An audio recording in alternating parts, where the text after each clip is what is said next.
샬롬, 샬롬, 샬롬, 샬롬. 하나님 사랑합니다. 여러분, 주 안에서 사랑합니다. 오늘 야고보서 1장 나가는 날이죠. 인내를 이루는 게 참 중요합니다. 여러 가지 시험을 만나거든 하고 2절에 온전히 기쁘게 여기라기 참 어려운 말씀이에요. 시험 만난다고 온전히 기쁘게 여기겠냐고요. 알면서도 정말 하늘이 무너지는 것 같죠. 하나님은 우리의 믿음을 시험하신다. 근데 시험한다라는 말 하지 말라고 아까 우리 본문 읽을 때 그러시죠? 뭐가 사단이 우리 그런 마음을 주시는 거죠. 우리의 믿음을 시험하십니다. 교회 생활을 통해 낮추시고 시험하시죠. 신명기 8장 2절에 너를 낮추시면 너를 시험하사 그 명령을 지키지 않는지 알리라 하신다. 거짓 선지자 미혹을 통해서도 시험하죠. 신명기 13장 3절에서 11절에 항상 그런 시험은 사단이 주는 마음을 우리가 그것에 넘어가가지고 시험을 당하게 됩니다. 하나님 그걸 알고 보고 보시고 계시죠. 신명기 13장 3절에서 11절 너는 그 선지자나 꿈꾸는 자의 말을 청종하지 말라. 이 아이를 사랑하는 여부를 알게 하사 너희를 시험하십니다. 남겨두신 이방 민족들고 새 유혹을 통해서 또한 시험합니다. 사사기장 20절에서 33장 4절에 남겨두신 이방 민족들로 이스라엘을 시험하사 명령대로 순종하는지 알고자 하신다. 모든 도구를 생명 있는 모든 것들을 그럼 또 아니면 해와 달과 이런 모든 것들을 통해서 하나님께서는 시험하십니다. 온전히 시험을 당할 때 기쁘게 여기라. 시험을 당할 때 기뻐해야 하는 이유는 믿음의 시련을 통해 우리가 환난을 이길 수 있는 힘을 기르기 때문에 베드로전서 1장 6절에서 9절에 오늘 본문이기도 하고 야고보서죠. 오늘 베드로전서 1장 6절에서 9절에 너희 믿음의 확실함은 불로 연단하여도 없어질 금보다 귀하여 예수 그리스도께서 나타나실 때에 칭찬과 영광과 존귀를 얻게 할 것이라. 예레미야 12장 1절에서 5절에 내가 보행자와 함께 달려도 피곤하면 어찌 능히 말과 경주하겠느냐. 내가 평안한 땅에서는 무사하려니와 요단강 물이 넘칠 때는 어찌하겠느냐. 공의로운 심판의 표가 되어 하나님의 나라에 합당한 자로 여김을 받을 수 있기 때문에 우리는 연단을 기쁘게 여겨야 된다는 거죠. 데살로니가 후서 1장 4절에서 7절에 이는 하나님의 공의로운 심판의 표다. 환난을 받는 너희에게는 우리와 함께 안식으로 갚으시는 것이 하나님의 공이다. 우리의 믿음을 시험하시기 때문이기도 하죠. 신명기 8장 2, 3절에 너를 낮추시며 너를 시험하사 그 명령을 지키는지 안 지키는지를 알려 하시는 하나님이시다 라고 말합니다.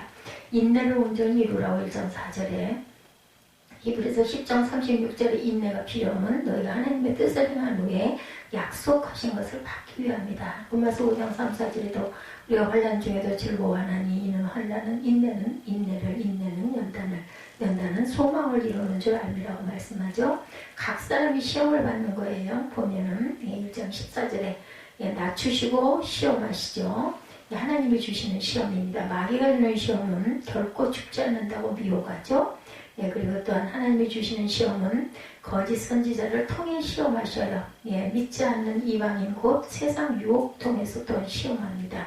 마귀가 주는 시험은 유다서 1장 3절에 믿음의 도를 미혹합니다. 고린도전서 10장 6절에서 10장 10절에 우상숭배, 음행, 시험, 원망하게 하는 그런 것들을 통해서 시험하죠. 죄의 재림 때 영광에 참여시키려고 시험하시고 그리고 사단은 멸망시키려고 시험한다라는 것을 우리가 알아야 됩니다.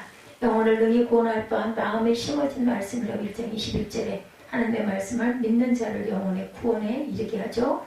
고린도전서 1장 18절에서 21절에 십자가의 도가 구원을 받는 우리에게는 하나님의 능력이 된다. 빌립보서 2장 12절에서 16절 항상 복종하여 두렵고 떨림으로 너희 구원을 이루라 말씀이죠. 온유함으로 받으라고 21절에 생명의 말씀에 죽기까지 복종하라는 뜻이죠. 빌립보서 2장 5절에서 16절에 너희 안에 이 마음을 품으라 곧 그리스도 예수의 마음이니 죽기까지 복종하셨으니 십자가에 죽으심이라. 그러므로 항상 복종하여 두렵고 떨림으로 너희 구원을 이루라. 자유롭게 하는 온전한 율법이라고 마지막 25절에 말씀하죠. 요한복음 8장 32절에 진리를 알지니 진리가 너희를 자유롭게 한다. 율법한 모든 말씀을 지켜 행하게 하라. 이는 너희에게 헛된 일이 아니니 곧 너희의 생명이다. 이렇게 말씀합니다. 야고보서 1장의 중요한 구절들 우리 함께 봤습니다. 시험을 기쁘게 여기라고 인내와 지혜에 대해서 말씀하죠. 2절 3절에 야고보 사도는 형제들에게 편지하여 시험을 만날 때 온전히 기쁘게 여기라고 권면합니다. 그것은 시험은 결과적으로 성도의 신앙을 연단하여서 더욱 견고하고 순결하게 만들기 때문이다. 성도에게 닥치는 시련은 인내를 만들어내죠. 성도의 인내는 믿음을 연단 과정을 통해 소망을 이루는 과정이 됩니다. 로마서 5장 3, 4절이죠. 하나님께서는 시련을 인내로 극복하는 자에게 더 큰 은사와 복을 주셔서 하나님의 구원에 더욱 가까이 가게 하신다. 즉 인내의 과정을 통해 성도의 신앙이 더욱 성숙하여진다라는 거죠. 성도에게 있어서 믿음이 온전케 되는 것보다 더 큰 복이 없기 때문에 여러 가지 시험을 만날 때 우리는 온전히 기쁘게 여겨야 한다. 우리가 정말 대단한 이런 고난을 겪고 나면 웬만한 거는 그냥 뭐 놀라지도 않잖아요. 이렇게 우리는 강해지고 담대해져야 한다는 거죠. 인내해야 한다. 야고보서 5장 7절에 그러므로 형제들아 주께서 강림하시기까지 길이 참으라. 보라 농부가 땅에서 나는 귀한 열매를 바라고 길이 참아 이른 비와 늦은 비를 기다린다 말씀합니다. 즐거워해야 할 믿음의 시련이라고도 베드로전서 4장 13절에 증거합니다.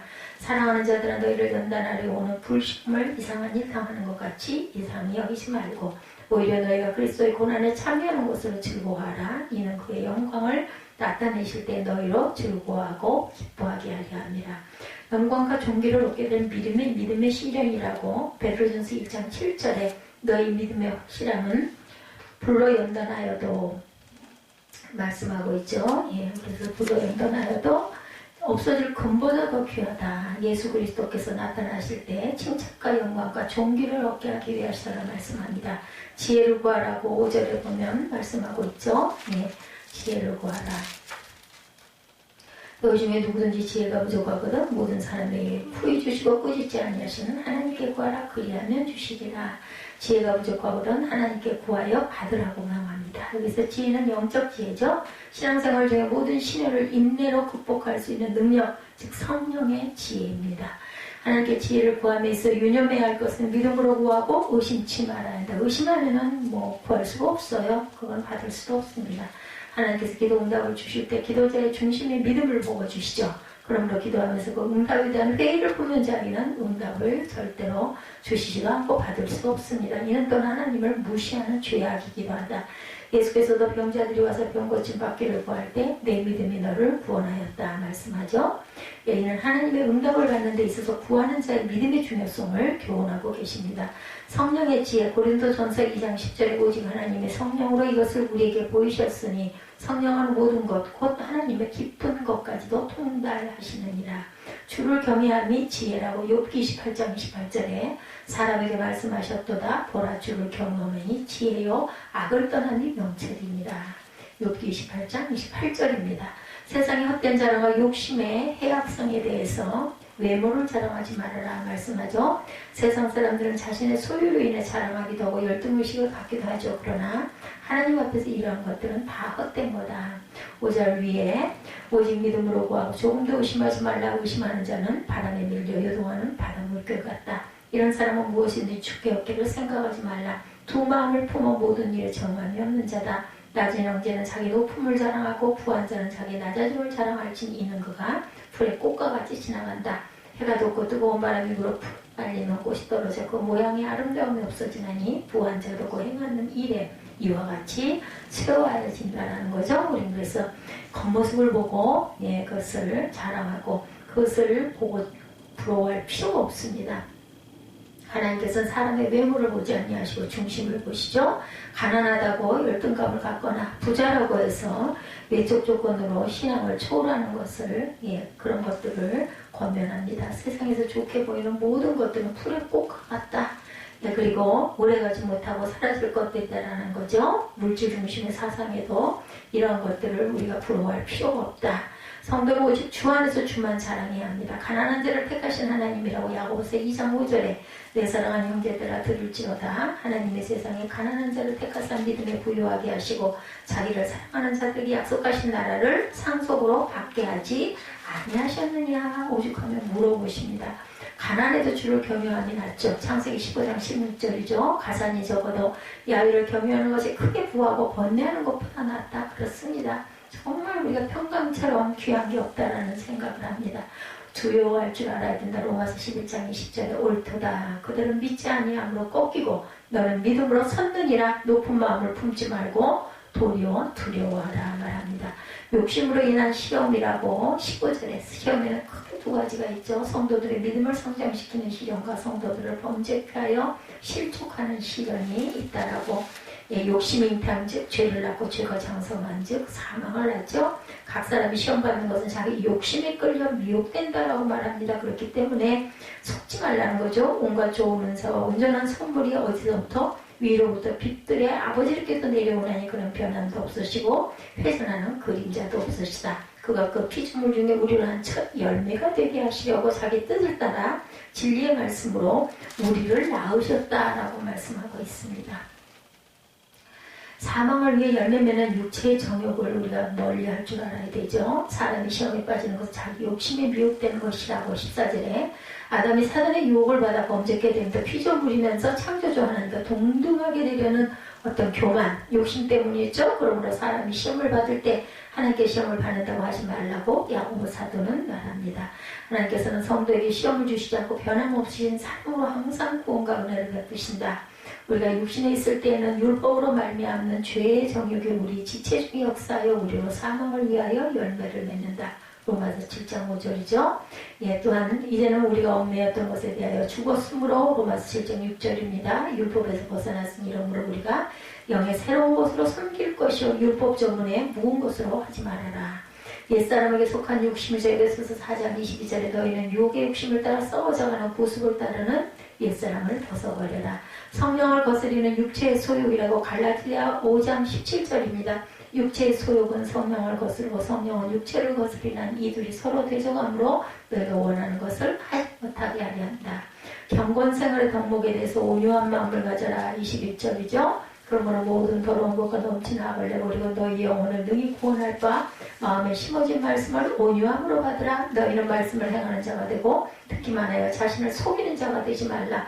누구든지 말씀을 듣고 행하지 아니하면 그는 거울로 자기의 생긴 얼굴을 보는 사람과 같아서 제 자신을 보고 가서 그 모습이 어떠한지를 잊어버리거니와 자유롭게 하는 온전한 율법을 돌아다보고 있는 자는 듣고 잊어버리는 자가 아니요 실천하는 자니 이 사람은 그 행하는 일에 복을 받으리라. 누구든지 스스로 경건하다 생각하며 자기 입을 재갈 물리지 아니하고 자기 마음을 속이면 이 사람의 경건은 헛것이라. 하나님 아버지 앞에 경결하고 더러움이 없는 경건은 고아와 과부를 환난 중에 돌보고 자기를 지켜 새 속에 물들지 아니하는 것이라. 자신을 지키는 게 참 중요합니다.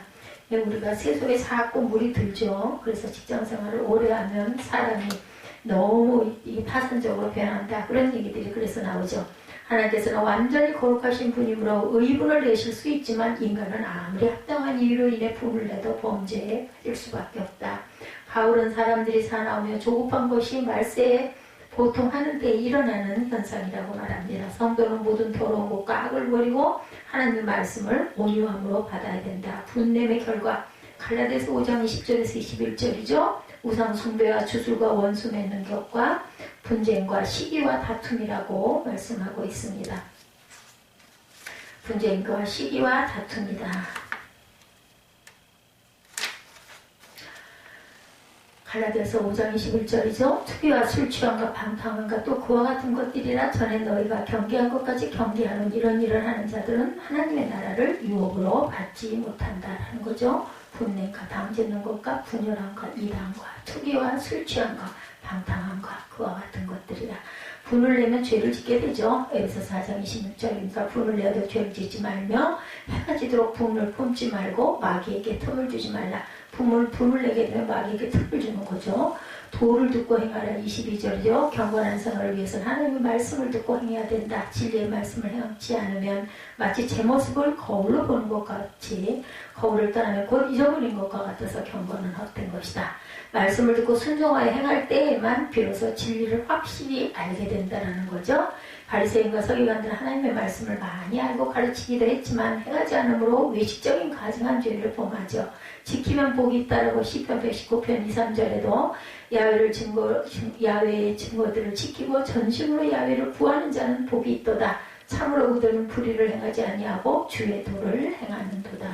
완전한 말씀이라고 시편 19편 7절에 야훼의 율법은 완전하여 영혼을 소생시키고 야훼의 증언은 확실하여 우둔한 자를 지혜롭게 하며 여호와의 교훈은 정직하여 마음을 기쁘게 하고 야훼의 계명은 순결하여 눈을 밝게 하도다.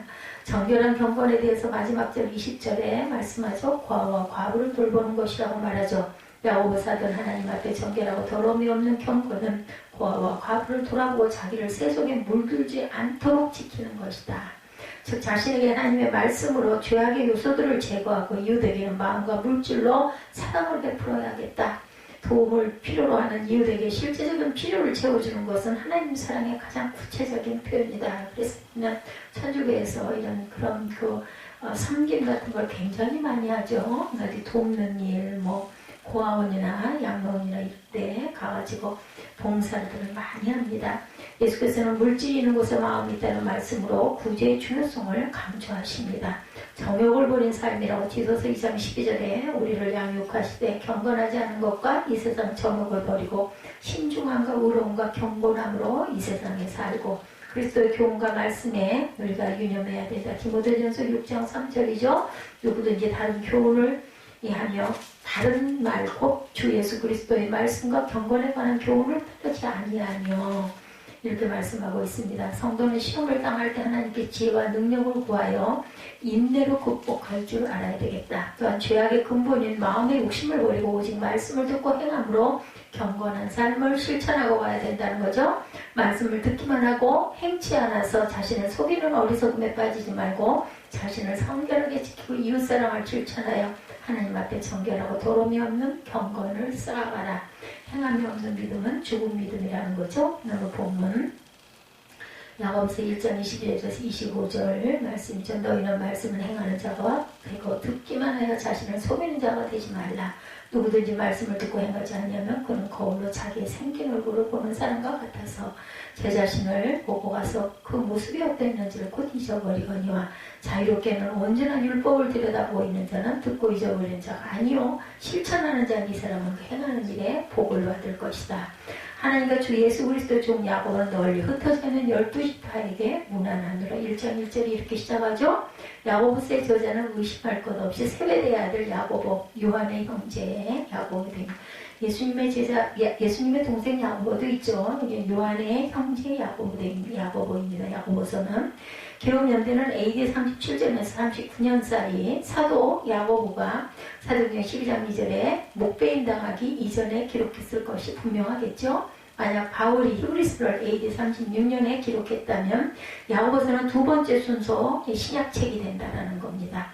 학자들은 그 연대가 너무 이르다는 이유로 이러한 견해에 동의하지를 않습니다. 그래서 그들은 일부러라도 야고보서가 사도행전 13장에서 15장에 바울의 계시 이후에 기록된 것으로 끼워 넣으려고 합니다. 그러나 야고보서의 교리적인 내용은 바울의 은혜의 교리와 전혀 어울리지가 않는다 그래요. 야고보서의 기록 연대에 대해서 대부분의 주석가들이 AD 44년에서 47년경 사이로 보는 게 보통이지만 훨씬 이런 AD 37년에서 39년 사이로 보는 사람들도 있다고 쉽게 얘기해서 37년에서 47년 10년 그 중간이지 않겠는가 저는 그렇게 생각합니다. 요한의 형제 야고보는 사도 바울에게 일어났던 예수 그리스도의 계시에 대해서 전혀 아는 바가 없는 상태로 사도행전 12장에서 순교하죠. 그러므로 야고보서의 기록 연대는 그가 사도행전 12장에서 순교당하기 전 AD 37년에서 39년 사이이고 야고보서에서 예수 그리스도의 은혜와 복음이 암시조차 되지 않고 있는 이유도 여기에 있다라는 거죠. 바울을 제외하고 예수 그리스도의 핵심 멤버였던 베드로, 야고보, 요한 이외에도 훌륭한 자질을 갖춘 사도가 어디 있었을까? 안드레와 더불어 이 세 명은 사도들의 명단에서 가장 처음 언급이 됩니다. 그들은 예수 그리스도께서 야이로의 딸을 죽은 자들로부터 살리시는 장면을 볼 수 있도록 허락을 받죠. 그들은 안드레와 더불어 올리브산의 설교를 들었던 제자들이기도 하다. 마가복음 13장 3절에 증거합니다. 더구나 이 세 명은 겟세마네 동산에 기도하러 주님과 함께 항상 다니던 제자들이죠. 베드로, 야고보, 요한 이 세 명이죠. 그 무렵 헤롯 왕이 교회에서 몇 사람을 해치려고 손을 뻗치더니 요한의 형제 야고보를 칼로 죽이니라. 사도행전 12장 1절에 증거하죠. 사도행전 12장 1절에 그때 헤롯 왕이 손을 들어 교회 중에서 몇 사람을 해하려고 하여 요한의 형제 야고보를 칼로 죽이니 요한의 형제 야고보는 에서 헤롯시부에서 죽임을 당하는 것이 증거됩니다. 그러므로 야고보서의 기록 연대는 사도행전 12장 이전이었을 것이다라는 거예요. 따라서 야고보서에서 믿음으로 말미암아 하나님의 은혜로 받은 구원에 대해 나오지 않는 것은 당연합니다. 왜냐하면 사도행전 12장에 바울에게 계시된 믿음으로 말미암는 하나님의 은혜의 복음이 다른 사도들에게 아직 명확하게 전파되기 이전이었기 때문에 야고보서가 기록한 서신서에는 그런 내용이 나오질 않는다. 야고보서에서 하나님의 은혜로 받은 구원, 거듭난 그리스도의 몸 같은 신약 교리를 찾아볼 수가 없습니다. 그래서 기록자는 아까 말한 대로 세베대의 아들 야고보, 요한의 형제 야고보, 기록 시기는 AD 37에서 39년, 추후 45년경, 성격은 실제적인 교훈, 수신자를 1차적으로 히브리 그리스도인들이고 2차, 실제적으로는 신약시대의 모든 우리 모두들에게 보내는 그런 서신서다. 이 책의 이름은 이 책을 기록한 야고보, 즉 사도행전 12장에 숨겨당한 사도 야고보나 예수님의 형제 야고보에게서 유래되었다 이렇게 얘기하고 있습니다. 그러니까 정확하지가 않다라는 거죠. 히브리 이름 야곱이죠. 야곱. 큰 야곱, 다른 야곱과 구분하기 위해 큰 야곱이라고 불렀어요. 12제자 중에 하나였죠. 요한의 형제 세베대와 살로메의 아들이기도 합니다. 갈릴리 벳세대 출신의 어부죠. 그의 어머니 야고보와 요한은 변화산에서 주님이 변화된 모습을 보죠. 마태복음 17장 1절에 보면 엿새의 예수께서 베드로와 야고보와 그 형제 요한을 데리시고 따로 높은 산에 올라가서 이 부분 잘 알죠. 그들 앞에서 변형돼서 얼굴에 해같이 빛나며 옷이 빛과 같이 휘었었더라. 이런 모습들을 보니 그 성경을 안 쓸 수가 없죠. 증거해야죠. 사마리아 사람들이 그분을 받아들이지 않자 하늘에서 불을 내려 그들을 죽일 것을 바랐다. 누가복음 9장 54절에 제자 야고보와 요한이 이를 보고 이르되 주여 우리가 불을 명하여 하늘로부터 내려 저들을 멸하라 하기를 원하시나이까. 이렇게 묻죠. 이런 급한 성격 때문에 뭐라고 그래요? 천둥의 아들이다. 우레라고 하죠. 마가복음 3장 17절에 세베대 아들 야고보와 야고보의 형제 요한이니 이 둘에게는 보아너게 곧 우레의 아들이라는 이름을 더하였다. 그들은 베드로와 함께 주님의 제자들이기도 했습니다. 주님의 형제 야고보, 그는 요셉 마리아와 아들로 예루살렘에 거합니다. 요셉과 마리아의 아들, 그죠? 이거는 이제 예수님의 형제죠. 복음서는 분명하게 야고보와 요셉과 유다와 시몬이 예수님의 형제라고 말하며 그분의 어머니는 누이들을 이야기하는 대목에서 그들의 이름을 밝힙니다. 그러니까 성경의 기록자들은 분명히 그 그리스도의 형제들과 사도 야고보와 유다를 구분합니다. 그러므로 주님의 형제 야고보는 실제로 주님의 형제였으며 확신합니다. 바울 서신처럼 특정한 수신자가 없어요. 일반 서신입니다. 이거는 야고보서. 또한 베드로 전후서 요한 1, 2, 3서 이거는 일반 서신입니다. 주제는 구원을 가져오는 믿음과 구원의 열매인 선한 행위에 대해서 얘기하죠. 목적은 그리스도인에게 바른 믿음의 특성을 보여주고 예수님의 재림의 소망을 주는 것입니다. 내용으로는 야고보는 초기 사도 시대에 팔레스타인 지역 밖에 거하던 유대인 그리스도인들의 영적 성장을 위해 구약 성경을 인용하여 실제적으로 어떻게 그리스도인이 살아야 하는지 이런 삶에 대해서 얘기하고 있습니다. 야고보서는 로마서처럼 상세하게 구원의 도리를 가르치는 책이 아니라 구원받은 성도의 삶에서 어떤 행위가 나와야 하는지 행함 있는 그 믿음 생활을 하라는 거죠. 그들의 문제는 시험과 고통, 개인 생활, 문제, 세속화, 분열, 그러면서 병에 들린 사람, 배도하는 사람이 나타나죠. 현시대 교회들과 비슷했습니다. 이 모든 문제의 원인은 영적 미성숙, 교회에서 가장 큰 문제. 그래서 야고보서는 히브리서와 비슷합니다. 어떻게 보면 히브리서 6장 1절에 보면 그러므로 우리가 그리스도의 도의 초벌을 버리고 죽은 행실을 회개함으로 하나님께 대한 신앙과 세례들과 안수와 죽은 자의 부활과 영원한 심판에 관한 교훈의 털을 다시 닦지 말고 완전한 대로 나아갈진다. 히브리서 6장 1절이죠. 먼저 야고보는 성도들이 고통과 핍박 중에 인내하며 주의 재림을 기다릴 것을 오늘 1장에도 권면하죠. 그런 믿음을 고백하는 선지자들, 성도들 가운데 바르지 못한 사람들이 악한 행습을 지적하고 그들의 위선을 비판합니다. 행위가 없는 믿음이 죽은 믿음이라는 확증을 하며 그래서 어떤 이는 야고보서를 신약 성경의 잠언이다 이렇게 부르기도 합니다. 유대인 그리스도인들을 대상으로 한 글이지만 야고보서는 신약 시대의 모든 성도들에게 적용이 되죠. 야고보서는 5장 108절 그리고 2304개의 영어 단어로 구성되어 있습니다. 야고보서는 5장까지 그리고 전로는 108절 2304단어 영어 단어로 구성되어 있다. 그러니까 영어로 된 것을 우리말로 번역한 거예요. 영이 없는 몸이 죽은 것까지 행위 없는 믿음도 죽었다. 2장 26절이죠. 핵심적입니다. 그래서 우리가 행위가 있어야 된다는 겁니다. 핵심 단어가 행위, 핵심. 말씀을 듣고 행하는 자가 되라. 야고보서의 그리스도 우리에게 가까이 오시는 주님, 영적 교원, 삶에서 믿음을 입증하라. 어떻게 성숙할 것인가, 이런 부분들에 대해서 얘기하고 있습니다. 야고보서 1장 22절에 너희는 말씀을 행하는 자가 되고 듣기만 하여 자신을 속이는 자가 되지 말라. 거울로 자기 모습을 처음 본 원신, 깨뜨림, 바로 보고 바로 고치게 된다는 거죠. 22절에 너희는 말씀을 행하는 자가 되고 듣기만 하여 자신을 속이는 자가 되지 말라. 23절에 누구든지 말씀을 듣고 행하지 아니하면 거울로 자기 생긴 얼굴을 보는 사람과 같다. 공부하는 것과 고치는 것은 완전히 다른 문제죠. 그죠? 공부를 아무리 해도 고치지 않는 사람들이 있어요. 그죠? 반드시 이럴 때는 시험이 온다라는 거죠. 그래서 우리는 그 시험을 이겨야 평안이 온다고 로마서 5장 3절에도 말씀합니다. 다만 이뿐 아니라 우리가 환난 중에도 즐거워하는 이는 환난은 인내를, 인내하지 못하는 사람은 인내하게 다 해달라고 기도해야 되죠. 갈라디아서 4장 19절에 나의 자녀들아 너희 속에 그리스도의 형상을 이루기까지 다시 너희를 위하여 해산하는 수고를 한다. 우리의 성숙의 기준을 성경과 그리스도에 둬야 한다고 말씀합니다.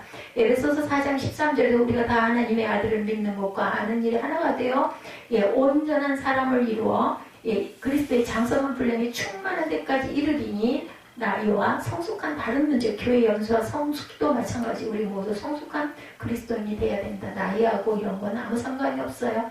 예수님처럼 산다는 것은 예수님에 대하여 말하는 것보다 훨씬 과격합니다. 세상을 놀라게 하는 것만큼이나 강력한 영향력을 주게 되죠. 갑자기 성경을 보다가 그런 생각을 하게 되죠.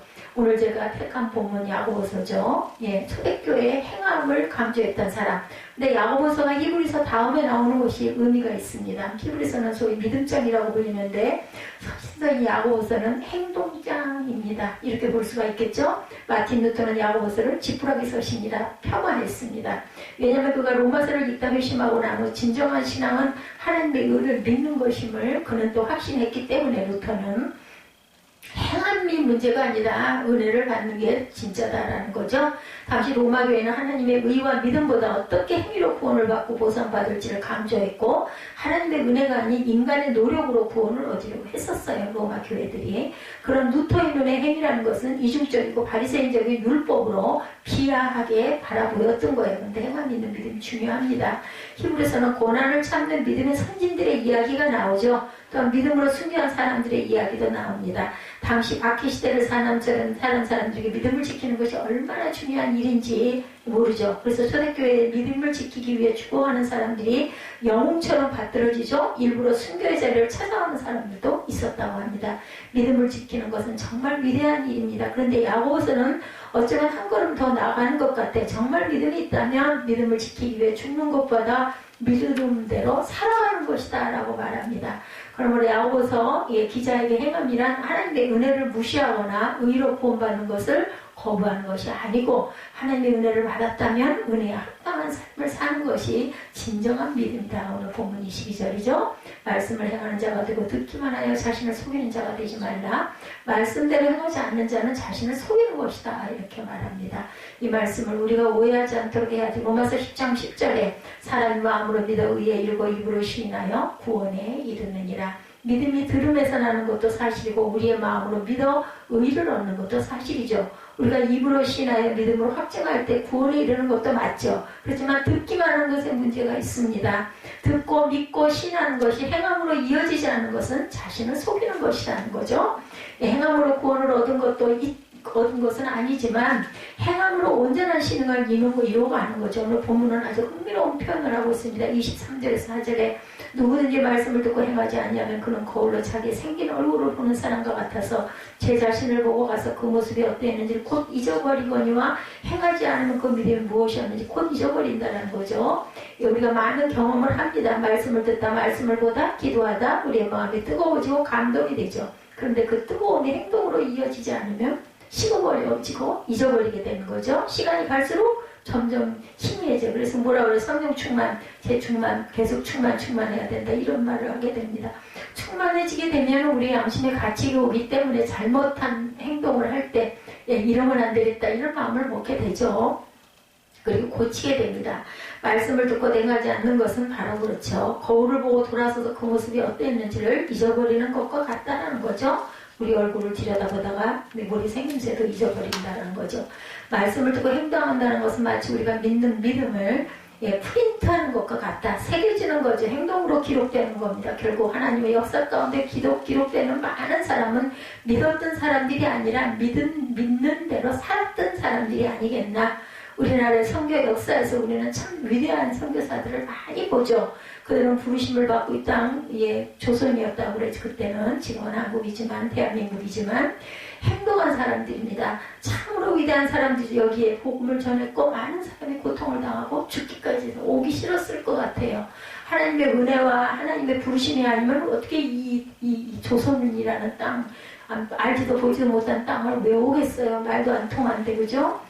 근데 오늘 우리가 살펴보려고 하는 사람들은 좀 특별하죠. 그들이 믿음이 있어서 결단했을 뿐 아니라 조선 땅에서 우리가 똑같이 살면서 복음을 삶으로 보여준 사람들. 그렇게 해서 이만큼 그 기독교가 번성하게 만들죠. 믿음을 증명한 사람들입니다.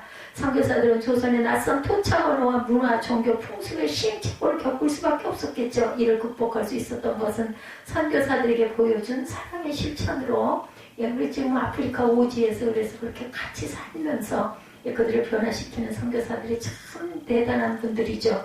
봉건적 사회에 억눌려 소외당했던 빈곤계층 여성들을 향한 섬김, 희생과 봉사의 실천은 마음을 열게 하는데 충분하죠. 복음의 씨앗이 토양 속에 뿌려지기 시작하죠. 이덕규 교수의 한국교회 이야기 중에 행하는 믿음이야말로 가장 풍성한 성령의 열매를 맺는 토양이다라고 증거합니다. 영상을 통해서도 많이들 접하죠. 공주 지역의 샤프 선교사와 그의 부인 사에리사, 우리 그 전에 갔었죠. 절두산 선교사원들 그쪽에 갔을 때 사에리사라는 분 이름이 기억이 납니다. 이들의 사랑의 실천이 이례적인 사건으로 끝난 것이 아니라 삶의 변화까지 갔죠. 이들의 믿음이 거울로 보는 것처럼 이치널 구원 같은 것이 아니라 당시 복음을 받아들이는 우리 백성들의 마음에 새겨진 것이었던 거죠. 샤프 선교사 부부는 언덕 위 2층짜리 붉은 벽돌집을 짓고 살았어요. 당시 한국 사람들에게 2층짜리 벽돌집이 얼마나 호기심이 있게 있었겠어요. 저도 기억이 나요. 어린 날 외국인들 성공회라는데 가면은 게 외국인들 그 사택들이 있어요. 참 특별하게 보였던 기억이 납니다. 1905년 11월 사택이 완공되자 샤프 부부는 마을 사람들에게 집을 공개합니다. 현관, 응접실, 식당, 서재 얼마나 대단해. 침실, 구경꾼들의 감탄사를 연발하죠. 그 당시 구경꾼 한 명이 샤프 목사에게 질문합니다. 당신은 천당에 갈 필요가 없겠어. 이렇게 깨끗하고 좋은 집에서 사니 천당인들 이보다 낫겠어? 이렇게 물어봤대요. 샤프부는 몰려드는 구경꾼들로 개인 생활과 성교에도 차질이 생겼지만 식탁에 앉아 기도하고 서재에서 성경 읽고 응접실에서 오르간을 치며 찬송 부르는 모습을 직접 보여주었다고 합니다. 예수님을 모시고 사는 생활, 곧 천당 생활이 어떤 것인지 보여주었던 거겠죠? 흥미롭게도 이런 전도 방법을 구경 미션이라 하면서 다른 선교사들에게도 적극적으로 권장하던 때이기도 했다고 그러네요. 선교 초기에 이처럼 예수님을 믿게 된 경우가 종종 있었다고 합니다. 한국인 최초 목사 김창식, 광주 최초 목사 최흥종, 민중 목회자, 전덕 기도 선교사, 가족의 생활 모습에 감동하여 예수님을 믿게 되었다. 이렇게 얘기들 한다고 합니다. 무엇보다 공주에서 복음이 전파될 수 있었던 것은 샤프 선교사의 부인인 사베리 씨의 실천적 행함이 결정적인 역할을 하게 됐다고 해요. 샤프 선교사는 공주를 거점으로 천안과 조치원 멀리 청주까지 나가 전도를 했는데 조선 백성이 생각하는 천당 같은 집에서 살기보다 위생과 환경이 열악한 시골을 찾아다니면서 전도하는 일에 더 열심을 기울였다고 합니다. 안타깝게도 샤프 선교사는 1906년 2월 말 사경의 인도를 위해 논산 은진 지방에 갔다가 발진 디프스에 걸려서 손도 못 써보고 세상을 떠나게 되죠. 종종 우리가 이해할 수 없는 일들 하나님께서 사용하셨으면 좋았을 텐데 그렇게 충성하는 사람이라면 장디프스가 왔다가도 나와야 되잖아요. 도망을 가야 되는데 하나님을 잘 알지 못했던 공주의 백성들에도 아마 시험이 많이 들었을 겁니다. 백성들은 샤프의 갑작스러운 죽음에 충격을 받습니다. 그들이 생각할 때 천당 사람도 죽는구나 이렇게 생각을 했다 합니다. 그렇지만 자신의 몸을 돌보지 않고 시골 곳곳을 찾아다니며 복음을 전하다 죽은 그의 모습에 감동한 사람들이 더 많았다고 그러죠. 남편을 잃은 샤프 부인은 본국으로 돌아가지 않고 남편이 하던 일을 30년 넘게 계속하면서 공주에서 살았어요. 그리고 그곳에 연명학교를 설립하고 많은 인재를 길러냅니다. 우리가 잘 아는 유한순 중앙대학교 설립자인 이명신 최초의 여자 목사인 전밀라 여성교육자 박화숙 최초의 여자 경찰서장 노마리아 와 여자 경찰서장도 이때 있었네요. 등이 샤프 부인의 가르침을 받은 대표적인 인물들이라고 그래요. 계속해서 우리가 깨달은 거지만 샤프 목사는 하나님의 미랄이 되어 사라지는 것 같았지만 그의 부인을 통해서 복음의 열매를 맺습니다. 공주 사람들이 샤프 목사도 존경했지만 한국 이름 사예리시로 살았던 샤프 부인을 더욱 우러러 보았다고 합니다. 더 많은 세월을 살았으니 더 그랬겠죠. 사예리시의 뜻이 사랑의 이치를 베푼 부인이라는 의미처럼 남편의 죽음 후에도 계속해서 민족을 섬겼던 이유는 바로 예수를 믿는 믿음 때문에 향한 예수의 사랑이었겠죠. 기독교 역사를 공부할 때마다 복음 때문에 죽은 사람도 있고 복음 때문에 산 사람도 있다는 거죠. 예, 하나님을 미소짓게 하는 이야기라는 책에서 썼던 글에 초대 교회사를 공부하면서 순교사를 배울 수 있었는데 가장 인상적인 인물이 바로 폴리캅이다 이렇게 얘기했다고 합니다. 그죠? 폴리캅 대단하죠. 그런 서머나의 감독으로 86세에 순교를 당하죠. 그가 화형에 처해지는 순간 로마의 군사들도 신망이 높고 존경받은 인물이었던 그를 죽이기 싫어했다고 합니다. 그래서 예수를 안 믿는다고 한마디만 거짓말을 하시오 이렇게까지 얘기를 했대요. 네, 그때 서머나의 위대한 감독 폴리캅은 유명한 말이죠. 예수님을 86년 동안 나에게 한 번도 거짓말을 하신 적이 없는데 예수님을 한 번도 나를 배신한 적이 없는데 어찌 부처한 셈을 살겠다고 거짓을 말하겠어. 어서 나를 죽이시오. 86세인데요. 그 시대 지금의 86세도 굉장히 노인인데 그러니까 폴리캅은 원수를 위해 기도한 후에 장작더미에 올라 장렬하게 순교했다고 그러죠. 이것이 충성스러운 사람, 신실한 사람, 믿음 있는 사람의 모습. 참 쉬운 것 같지만 얼마나 어려웠겠습니까. 교회가 이런 순교자들의 피 위에 세워졌다는 거죠. 충성을 다하고 믿음을 지킨 사람들 때문에 하나님의 나라가 세워지는 겁니다. 마태복음 5장 16절이죠. 예수께서 우리에게 말씀하시죠. 이같이 너희 빛이 사람을 비치게 하여 그들로 너희 착한 행실을 보고 하늘에 계신 너희 아버지께 영광을 돌리게 하라. 공주의 성교 역사를 보면 1905년 양반골 공주의 복음이 들어갔지만 교인들을 얻기가 쉽지가 않았다고 합니다. 그러다가 1907년 평양 대부흥운동 잘 알죠. 시작된 부흥운동이 공주에서 강하게 일어나기 시작을 했다고 합니다. 예, 이렇게 그래서 그 협산자 예배당이라는 예배당을 세우죠. 1907년 4월에 열렸던 공주 교회 부흥회를 통해 교인들이 변화되고 전도하기 시작해서 지은 예배당, 협산자 예배당, 기업자로 지어졌다고 그러죠. 300명을 수용한 벽돌 예배당을 지었다는 것이 얼마나 어려웠는지 그 시대는 정말 대단했다는 거죠. 독특한 이름, 협산자는 우산을 끼고 온 사람이라는 뜻이라고 합니다. 당시 교회는 부흥이 되었지만 건축할 돈이 없어서 미국 감리교회 선교부에서 고민하고 있을 때 낯선 신사가 찾아와 감독과 이야기를 하던 중에 한국의 소식을 듣고 상당한 액수의 돈을 놓고 갔다고 해요. 그는 이름을 밝히지 않았고 우산을 들고 왔던 사람으로 밖에는 기억되지 않아서 이름을 협산자 예배당, 우산을 들고 왔다라는 뜻이라네요. 그래서 그런 예배당을 세웠다고 그러죠. 믿음으로 산다는 것, 오늘 본문 이야기에 실천하는 자, 그가 행하는 일에 복을 받으리라는 의미. 예, 그렇죠. 본문 25절에 자유롭게는 온전한 율법을 들여다보고 있는 자는 듣고 잊어버리는 자가 아니요 실천하는 자는 이 사람은 그 행하는 일에 복을 받으리라. 믿음은 행동으로 증명될 뿐만 아니라 행함으로 믿음의 역사가 일어나죠. 미국에서 사업을 하는 재미교포인 하영록 회장이 쓴 성경대로 비즈니스 하기에 나오는 이야기를 조금 봅니다. 세계적인 건축 설계회사 타마스의 회장인 하영록은 심장 이식 수술을 받아야 하는 생명의 위협 가운데 주님을 만나게 된다고 그러죠. 그리고 새롭게 사업을 시작해서 성경대로 비즈니스를 하겠다는 결심을 하고 잠언 31장의 원리를 따라갔다고 합니다. 그중 하나의 원리가 바로 엑스트라 마일이었다고 그래요. 이 말의 뜻은 한 걸음 더 나아가야 하는 것이고 다른 표현으로는 비욘드 더 문 밖까지 배웅한다라는 뜻이었다고 하네요. 마태복음 5장 41절의 말씀처럼 누구든지 너로 억지로 오리를 가게 하거든 그 사람과 심리를 동행하라에 근거했다고 합니다. 잠언 31장 24절에 그는 배로 옷을 지어 팔며 띠를 만들어 상인들에게 맡기며 못으로 만든 고급 제복을 띠까지 둘러보낸다는 것이 바로 엑스트라 마일이라고 한다는데 다른 직원을 채용할 때 이 엑스트라 마일에 관한 질문을 한다고 해요.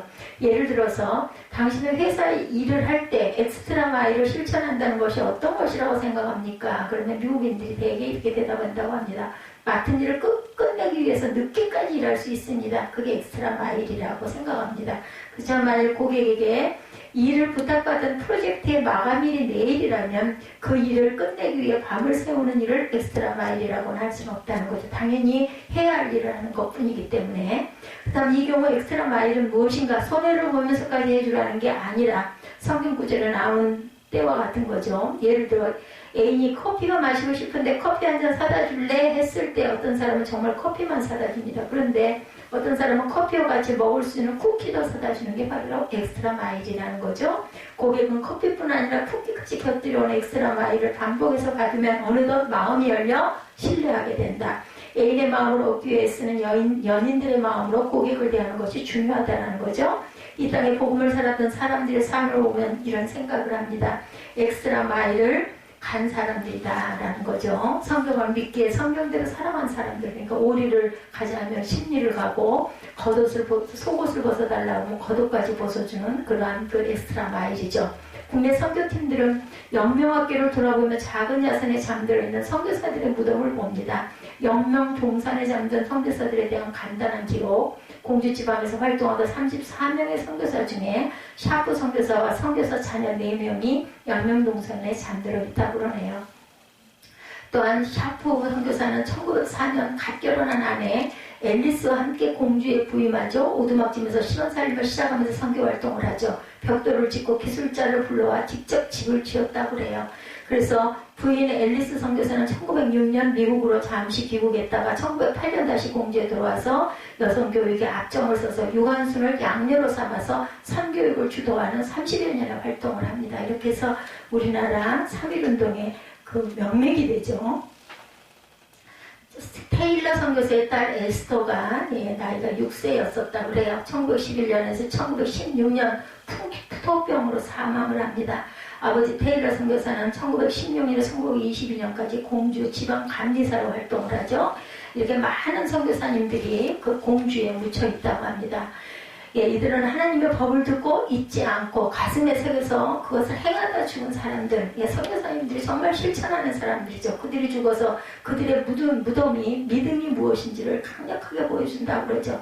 2016년 8월 20일 Y에서 97세의 철학자 김영석 교수를 인터뷰했다고 그래요. 철학자로서 뿐만 아니라 훌륭한 신앙인의 모범이 된 분인데 기자가 철학과 신학의 차이에 관해서 물었을 때 굉장히 인상적인 대답을 했다고 합니다. 철학은 인간에 대해 알려주지만 인간이 처한 문제는 해결을 못 해줍니다. 그러면 종교가 해결을 해주는 거 아닙니다. 나는 그 답을 예수에게서 찾았습니다. 신앙을 가지려면 성실성에 경건성이 더해져야 합니다. 성실한 사람은 악마가 건드리지 못합니다. 유혹을 받는 것은 성실하지 못하기 때문에 유혹을 받습니다. 그렇다면 경건이란 무엇일까? 호수가 잔잔해야 달 그림자와 별 그림자를 볼 수 있죠. 그 잔잔한 바로 경건이죠. 저희가 아주 인상적인 대답이었다고 그러죠. 신앙인이라면 성실함과 경건함이 반드시 있어야 되겠다. 신앙인이 세운 공주의 영명학교가 이 민족에게 진실함과 경건함이 무엇인지를 보여주는 교육의 요람이 되었다는 것이 감사하죠. 우리가 기억하는 유관순은 이화학당 출신으로만 아는데 사실은 공주에 있던 영명학교를 다니던 중 선교사의 도움으로 이화학당에 진학했다는 것이 정설로 굳어져 있다고 합니다. 우리 모든 사람들이 영명학교에 들었던 이야기는 아주 자랑스러운 대한민국의 역사하고 교회 역할이 무엇인지를 생각나게 했다는 게 우리나라가 독립이 된 것은 정말 기독교의 헌신이 대단했다는 거죠. 그래서 우리가 항상 행함이 있는 그러한 삶을 살아야 되겠다. 그리고 경건과 성실하되 그 성실한 다음에 우리는 경건을 반드시 실천해서 가야 이게 사단들이 우리를 침입하지를 기뻐지지를 못한다라는 거죠. 그리고 또 애양원이라는 게 이름 아마 들어보셨을 거예요. 손영훈 목사님, 그죠? 지금까지 많은 신앙인들에게 사랑의 원자탄으로 많은 울림을 주는 그의 삶을 신앙과 신앙이 어디서 갑자기 솟아오른 것이 아니라 믿음을 행동으로 보여줬던 누군가를 통해 행동하게 되었을 것이다. 자기 아들의 생명을 내어놓고 드린 기도가 감사라는 것이, 그리고 그의 감사로 인해 얼마나 많은 생명이 하나님께 돌아왔는지, 오늘날 복음의 열매가 없고 교회에 생명의 열매가 없다는 것은 썩어있는 사람들이 없기 때문이죠. 그래서 뭐라 그래, 일본인들이 그런 얘기한다고 그러죠. 자기 나라 사람들은 순교하는 사람들이 없어서 이렇게 신앙이 그렇게 깊어지지를 못한다라는 이야기를 많이 한다고 합니다. 그래서 그 손양훈 목사님의 9가지 감사, 이 말씀만 제가 전하고 예배를 마치도록 하겠습니다. 나 같은 죄인의 혈통에서 순교의 자식이 나게 하심을 감사합니다. 허다한 많은 성도들 중에 어찌 이런 보배를 내게 맡겨주셨는지 감사합니다. 사남 삼녀 7남매 중 가장 아름다운 장남과 차남을 주님께 바치게 되어 감사합니다. 하나들의 순교도 감사하고 귀하다거늘 두 아들이 함께 순교를 했으니 더욱 감사합니다. 예수 믿다 누워 죽는 것도 복인데 전도하다 총사를 순교했으니 더욱 감사합니다. 두 아들이 미국 유학을 가려 했는데 그보다 좋은 천국에 갔으니 내 마음이 더욱더 안심되어 감사합니다. 내 아들을 죽인 원수를 회개시켜 아들 삼고자 하는 사랑을 마음에 부어주심에 감사합니다. 내 아들의 순교 열매로 무수한 천국의 열매가 생길 것을 믿으며 감사합니다. 견디기 어려운 역경 속에서 하나님의 사랑을 깨닫게 하시고 이길 수 있는 걸 걸음을 주신 것에 감사합니다. 믿음의 행동으로 나타날 때 믿음이라는 것을 다시 한번 생각하게 되죠. 손양훈 목사님, 그 상황에도 이 9가지의 감사, 이것뿐이겠습니까? 우리가 남길 선명한 믿음의 흔적, 우리의 다음 세대가 따라올 선명한 발자국은 무엇일까? 하나님의 미랄이 그렇듯, 누룩이 그렇듯 믿음으로 살아간 삶의 행동 역시 절대 헛되지 않음을 믿고 그렇게 살아가는 저와 여러분이 되시기를 주님의 이름으로 축복합니다.